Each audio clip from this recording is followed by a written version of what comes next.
Welcoming you to my channel of wireless communication. Today we are going to discuss about Unit 3 Mobile Radio Propagation, Small Scale Fading and Diversity Technique with topic Introduction and Free Space Propagation. First is Introduction to Radio Propagation Technique. First of all, challenges that are been faced by propagation is because of mobile radio channel. There are also various obstruction present in between the mobile radio waves and the signal. So, because of that wave propagation, modeling is necessary. Now, what is the role of propagation model? So, propagation model generally predict the signal strength for transmitter and receiver. Because of transmitter and receiver separated distance are useful in calculating the coverage area. That's why propagation model is necessary, because it gives us that idea. Next is, what is large scale propagation and why it is needed? Because large scale propagation gives us idea between transmitter and receiver distance, but then what is the difference between the propagation model and large scale propagation model? Why it is needed at large scale? Because in large scale propagation, the distance between transmitter and receiver is much more than the height of that transmitting or receiving antenna. Next is different basic propagation methods. Different basic propagation models are necessary to analyze the different propagation models that we discussed in the next slides. Various propagation models are divided into three major categories: reflection, diffraction and scattering.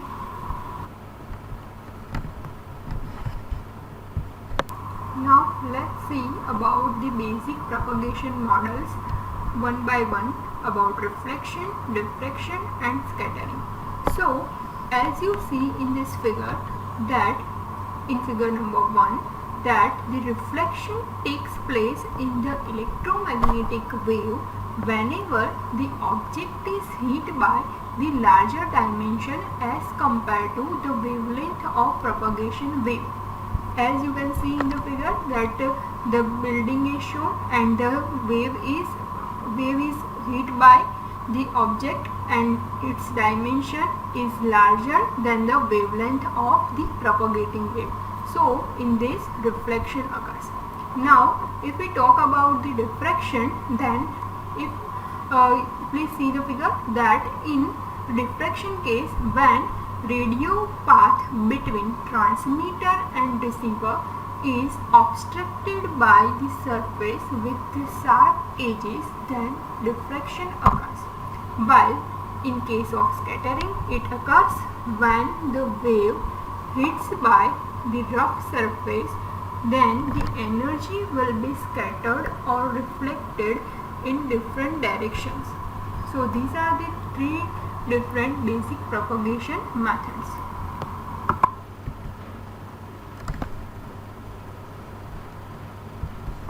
There are also other propagation models, that are multipath propagation and fading. As we can see that there are no direct path or line of sight for multipath reflections from different objects, that causes radio waves to travel along different paths of varying length. As you can see in this figure, here the interaction between the waves causes multipath propagation at a particular location. So therefore the distance between transmitter and receiver is important. As the distance between transmitter and receiver increases, the signal strength decreases, and that's why fading occurs. Basically, fading is nothing but the fluctuations of the EM wave.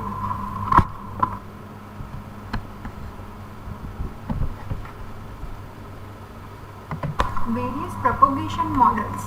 Various propagation models predict the rapid fluctuation of received signal over short time duration. Here, in this unit of large-scale propagation and the number of methods that are used to predict the received power in mobile radio communication system. There are various types of wireless propagation models are available. The first one is free space propagation model. Second one is two-ray ground reflection model. Third one is knife edge diffraction model. Fourth one, log distance path loss model. Fifth one, log normal shadowing. And the last, indoor and outdoor propagation model. We will see this one by one. Now let's start with free space propagation model.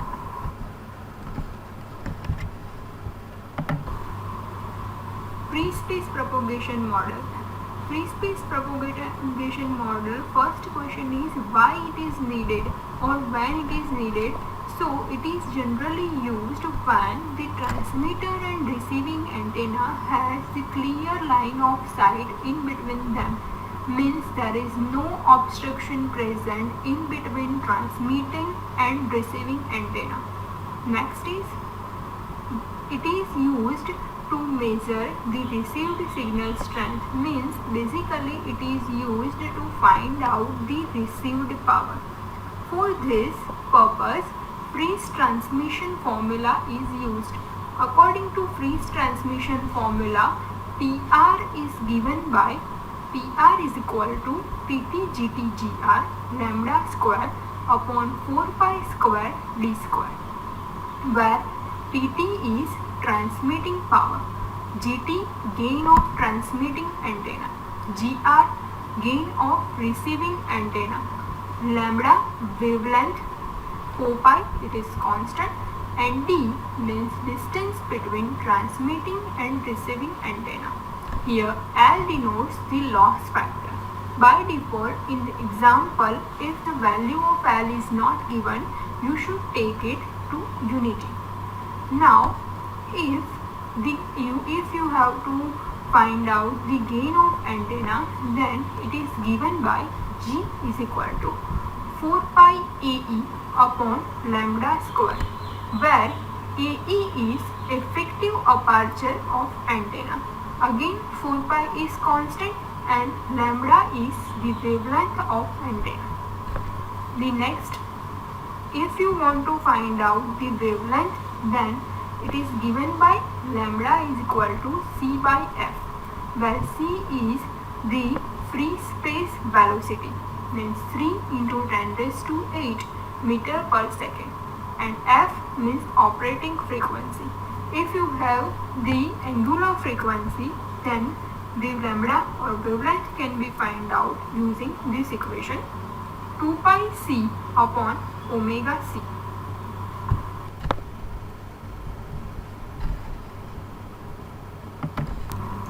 Now, how to find out the effective isotropic power radiated by transmitting antenna? It is given by EIRP, effective isotropic radiated power.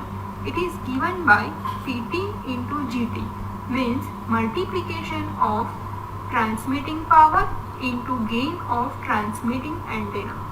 Now, the next is how to find out the path loss for free space. Basically, it is also calculated from Friis transmission formula.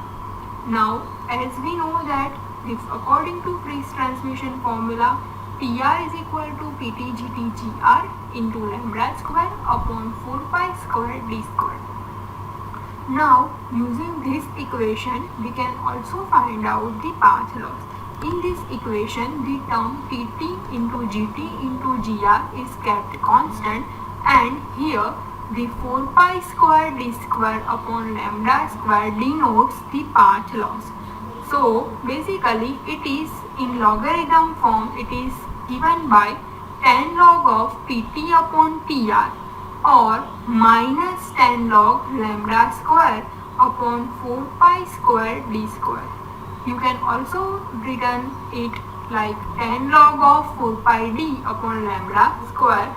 It is positive. Here we denote negative because we take inverse of it. That's why it is equal to minus tan log of lambda square upon 4 pi square d square. In this equation, we take the gain of transmitter and receiver GT and GR to unity. Now, to find out the far field region, it is basically a Fraunhofer region. It is also called as a Fraunhofer region, and this path loss equation is applicable only to far field region. Now, for Fraunhofer or far field region, the distance is given by 2d square upon lambda. In this, capital D is called the largest dimension of antenna and lambda is wavelength. We take one example related to it.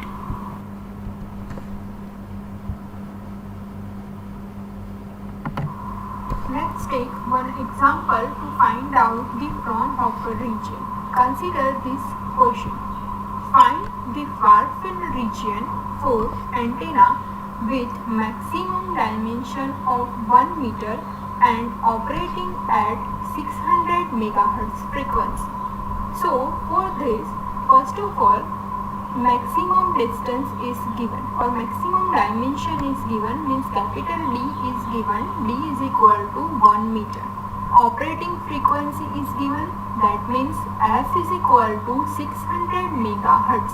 Here 600 MHz means 600 into 10 raised to 6. First of all, we calculate the wavelength of that particular antenna. So wavelength means lambda is equal to C upon F. It is equal to 3 into 10 raised to 8 upon 600 into 10 raised to 6. This gives us answer 0.5 meter. Now we apply this to calculate far field region. So far field region distance is given by 2d square upon lambda. Now we put these values into this equation. It will becomes like 2 into d means largest dimension, means 2 into 1 square upon lambda. Lambda means wavelength. So 2 into 1 square upon 0.5. This gives us answer 4 meter. So answer of this example is 4 meter.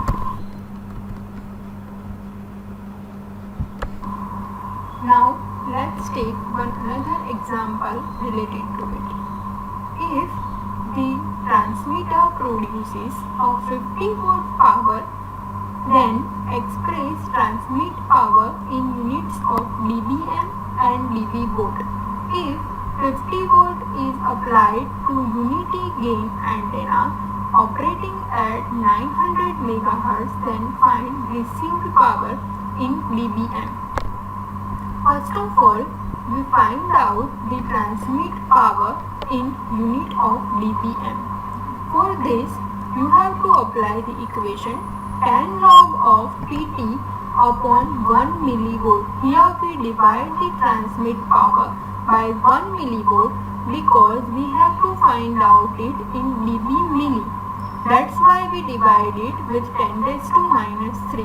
If we want to find out in dB micro, then we have to divide it by 10 raised to minus 6. So it is equal to tan log of 50 upon 10 raised to minus 3.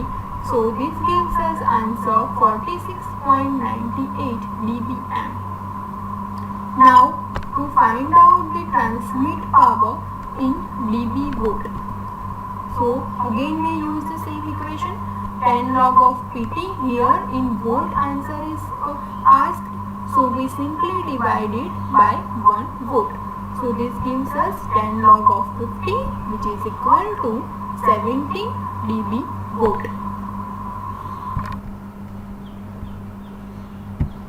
Next is to find out the received power.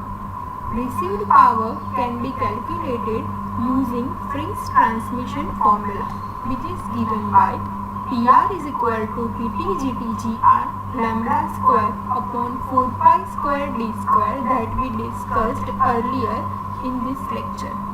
So now we simply put all the values into Friis transmission formulas equation. Then it is given as 50 into gain of transmitter into receiver, both are unity gain antennas. That's why we put GT equal to GR equal to 1. That means 50 into 1 into lambda.